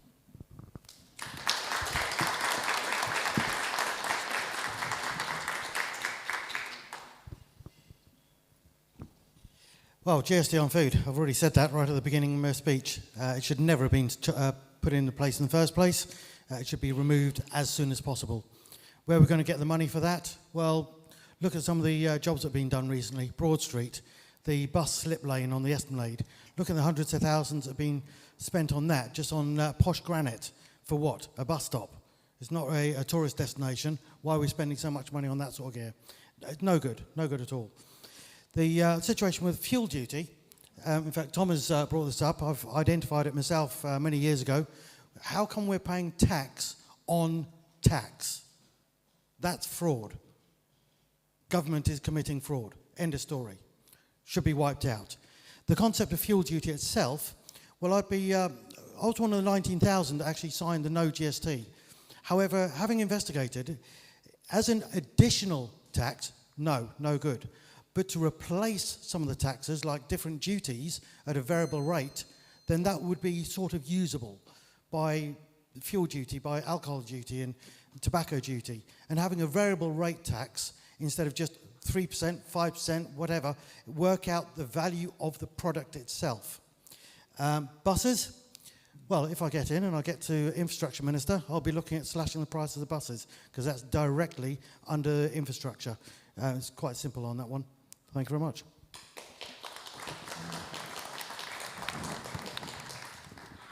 Foreign policy rarely gets discussed at Hustings, but here goes. You've got Donald Trump and the Israelis with a war against Iran. They need to stop it because the Straits of Hormuz are sending towards us a massive inflation and shortages. The Jersey government is going to be involved in that. They're going to have to consider specific policies to deal with assisting the poor on many items. And it will not just be with GST and fuel duty. Those things could be reduced at the present and maybe paid for in the future and recouped. Buses, yes, we definitely need a much more broader public transport system that encourages cycling, that encourages better buses and everyone to get out of their cars. I'll leave it there. Thank you. Yeah, like I've put in my manifesto, I'd be seeking to freeze fuel duty. I wouldn't be looking to reduce it straight away, because if you look around, there's about 20p difference in the garages. And if we take some of the tax back now, are we going to actually benefit from it? Though I do know that the effects of the price of fuel affects everything, transport, people getting to work, deliveries and all that. So I do agree that we should actually freeze it. When it comes to GST, I've, in years past, said that we should never have increased it from 3% to 5%, and we should be looking to reduce that as soon as possible. Even if we take it down to 3% and then take it off food eventually. Policy change takes time, but we've got to be moving in the right direction for it to take effect. Government must lead by example, reduce waste and inefficiency. That would help us find ways of taking the GST off the food. Thank you. Right, we are aiming to finish at 9 o'clock. I have time for one question. I'm going to go to the gentleman at the back in the white T-shirt with his hand up over there. If you can keep the question nice and punchy, we'd really appreciate it. If you could tell us your name and whether you're from St Helier South. Hello, my name's Ollie and I live in St Helier South on the waterfront. Firstly, thank you to the candidates who posted letters of apology for not canvassing alongside manifestos due to the difficulty of access to the apartments. My question is, how do you plan on evolving the waterfront into a more vibrant space which promotes tourism and is attractive to investment? Thank you very much for your question. We're going to start with Beatrice this time. Thank you. Okay. Thank you, Ollie, and thank you very much for your question as well. How do we plan to develop the waterfront and to make it into a more vibrant space? That is a question that is already being addressed in many ways. There are buildings in the waterfront that they are currently vacant. They are under tenancy agreements, and the idea is that waterfront, once has filled all their spaces, they could become a more vibrant place to be. I'll keep it really simple, but I'm quite happy to talk further with you and just have a more discussed conversation about different details. Thank you. When I attended the Hustings, Meet the Candidate event at the Lido, someone raised the question about commercial rents, and that's something that would be of relevance to the question that you've just asked about making the waterfront more vibrant, because we need to be able to encourage pop-up businesses during the summer months when tourism is at its peak, make that easier to do so that businesses during those summer months aren't sort of burdened by the rules that are designed to apply to other businesses that are open all year round. So that's something that I think we should be looking at.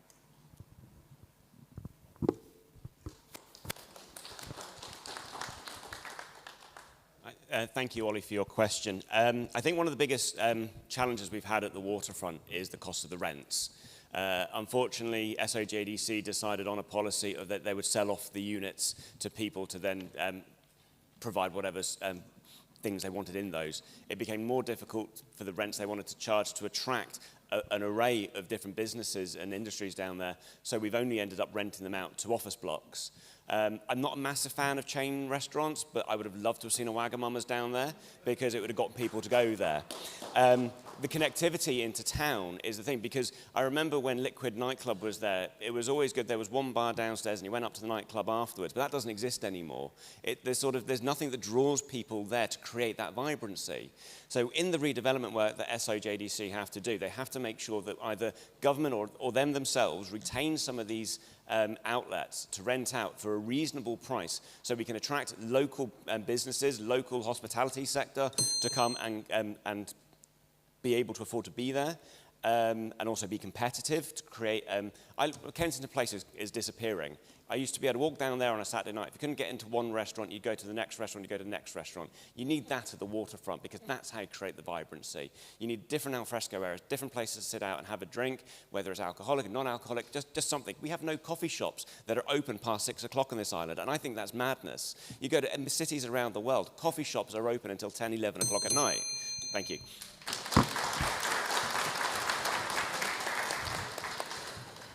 Thank you, Ollie. So I think the important, this counts to a lot of areas. It's Columbury, it's Half-Day Par, it's Waterfront. I have lost count of the number of strategies I've read that are written, we waste money on, and they're shelved and just gather dust. So that's one of the things I'd like to stop doing, is wasting money on strategies that don't get implemented. What we need are action plans with clear timelines. So we've been told time and time again that the waterfront will be connected with the rest of town. The JDC were meant to deliver that. That hasn't been implemented. We need to sit down and have a proper plan about how to do that. So that's number one. So you don't have, you've got the big road in between, and that's somehow overcome.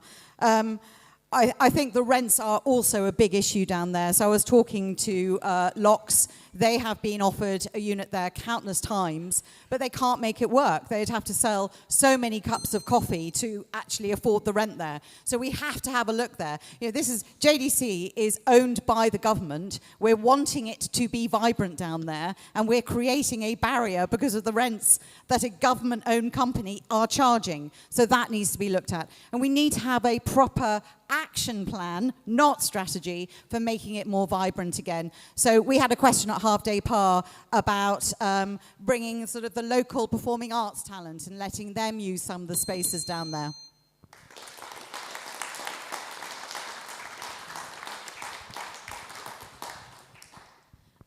Thank you for your question, and thank you for the appreciation on the letters, because that took Tom and I several hours of wrestling with Excel and nail merge, so it's nice to know it was worth it. Yeah, you're right. You know, I'm a Fitness First member, although, again, like Tom, I have not seen the inside of a gym since the beginning of this campaign. And I'm also a Cineworld member, and I have not seen the inside of a cinema since the beginning of this campaign. But those are two really well-used facilities, but they are facilities where you go, you do what you're there for, you do your squats, you do your spin, you leave. You leave the cinema, you leave the area. There's nothing there to make you linger. And I think that's what's difficult, because if it's an area where you have to walk over quite an unpleasant road to get there, there needs to be a reason to stay and to circulate. And if you're a resident, I understand that you might want to have those commercial spaces under the horizon blocks actually filled. So I think what we need to do is we need to start more broadly looking at, if these commercial spaces are empty, how long are we going to keep the rents this high for?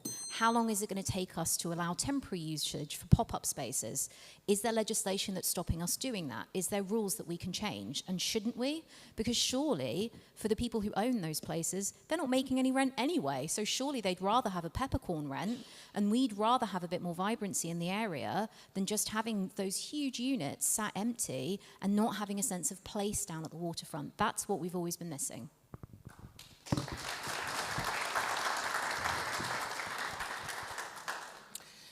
The States Jersey Development Company have got a master plan for the whole waterfront. It includes a lot of walkways, a lot of garden space, a lot of cycle tracks, and using the infrastructure that is already there, some of the bridges and the slip road, the tunnel that goes underneath the underpass, as cycle and walking ways. So that will lose part of the vehicular access and egress from the Horizon buildings and from the waterfront area itself. The area to consider with accommodation, it's a lot of accommodation down there. Yeah. It's a lot of accommodation down there, and when you consider the amount of businesses down there, there's not many businesses pro rata. So with the senior development, that's being redeveloped into something better. It was only meant to be a temporary building anyway, but exactly what goes there, well, that's going to be something that's going to have to be looked in the future. Looking at other areas in our district, St Helier South area of Columbury, I've already presented to the Roads Committee a neighbourhood improvement area to actually improve the whole of Columbury area, especially the east section, to get some more greenery in there, get some more parking, get some more unloading bays in there, and to make the whole area a bit more vibrant for business in the area with less traffic going through that section of Columbury. So repeating that sort of area down at the waterfront, I think that would quite work. Thank you. The waterfront is a nice place to live. There can't be any question about that. It's got very high standard of accommodation. I don't know about the rents. They might be rather high, and I'm sure there are complaints about that. Contrast that with places like Belmont Road, Simon Place, which should be included in my slum redevelopment plan. There's lots of lodging houses there that ought to go. I think the waterfront will develop further. It doesn't have to have lots of nightclubs and restaurants. It would look obviously better for the residents, but they can go elsewhere. And don't forget there are lots of places in St Helier which are completely dying, like Clumbury, which has been dying for years and years. And as we wander around, there are lots of empty shops around. That's obviously to do with the fact about the landlord class, particularly the landlord class that owns commercial property and won't drop rents. If rents were low enough, there could be coffee sold at 50p a cup.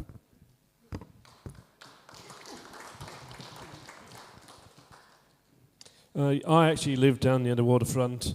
One of the problems with reducing the rents is that 90% of the shops in town, their leases say cost of living or market forces, which is ever higher. And that's why nobody wants to lower their rents, because market forces will be coming down.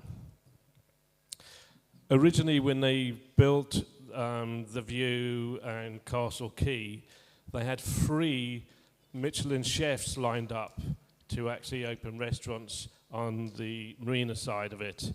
Unfortunately, they all seem to have pulled out. Even the bar is closed at the moment. I don't know why that's closed, because now you've got the Horizon down there. I'd have thought it had been a good prospect. We have a load of little cafes. I was down there in one of them yesterday in the Horizon, one at the corner just before you get to the Radisson Hotel. Good food, coffee, and it wasn't too expensive. I thought it was a reasonable price. But we need more. I know the new plans are going to be a lot more vibrant. They got loads of different ideas that they want to put in there. Cinema, I go regularly in the winter. I haven't been for the last couple of months. I've been busy doing something or other. And I think, so I'll have to give up. My time's up.